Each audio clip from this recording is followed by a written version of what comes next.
The opioid crisis has hit Alberta hard, and it doesn't discriminate. Some who need help don't seek it due to the stigma and shame of addiction. Here to speak to us about that is Nirmala Raniga from a health center in BC, correct?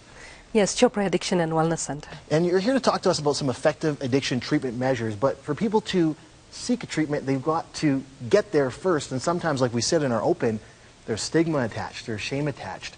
How do you get past that? First of all, happy Saturday. Yeah, happy Saturday to you as well. And to all of yours. It's a great question. I've been working in this field for almost 30 years. And trust me, in the beginning when I started working in this field, the shame people carry in addiction, I picked up some of that shame. And that shame is so powerful, and people get so entrenched in it, and it is very challenging for them to get help. And the reason is if families, if friends, if co-workers find out you're addicted, whether it's opioids or alcohol, drugs, gambling, then there's this thing where people will reject me. And that rejection, that feeling of rejection really holds people back from seeking treatment. Judgmental is the other one. As human beings, we have this nature to judge people. We don't look at ourselves, but we're really out there to look at others, what they're doing wrong. And when our focus, our energy goes in that direction, and we judge people, this is where we as a community prevent people from healing. We need to embrace people with all their flaws. Because we all have flaws. That's right, absolutely, We're absolutely. all dealing with their own separate things. Obviously, a lot of news recently has been about the opioid crisis, especially here in Alberta. Yes. I'm curious about comparing opioid addiction, being addicted to opioids, and maybe some other addictions that you could be battling. What are some of the unique challenges about treating an opioid addiction compared to maybe some other things out there? With opioid addiction, the biggest challenge is, first of all, right now we have people who are using illegal fentanyl. And so anybody who's using, don't use alone, and naloxone is the key. But having said that, with opioids, there is a component where when you stop using, there's very severe withdrawal symptoms. It's like your worst flu, and this is what keeps people keep going back to using. But something like, if we look at alcohol addiction, alcohol also has withdrawal symptoms.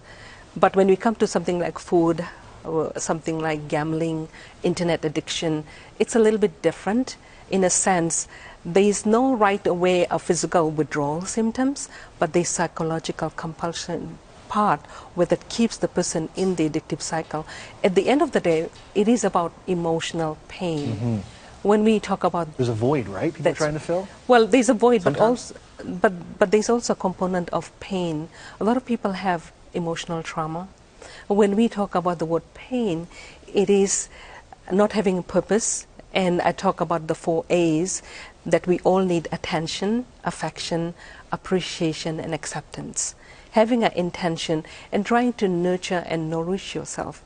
And often when we get caught in this cycle of the shame and the judgment, we don't take care of ourselves. So it's very important for human beings to really step out of that place, and the world is there.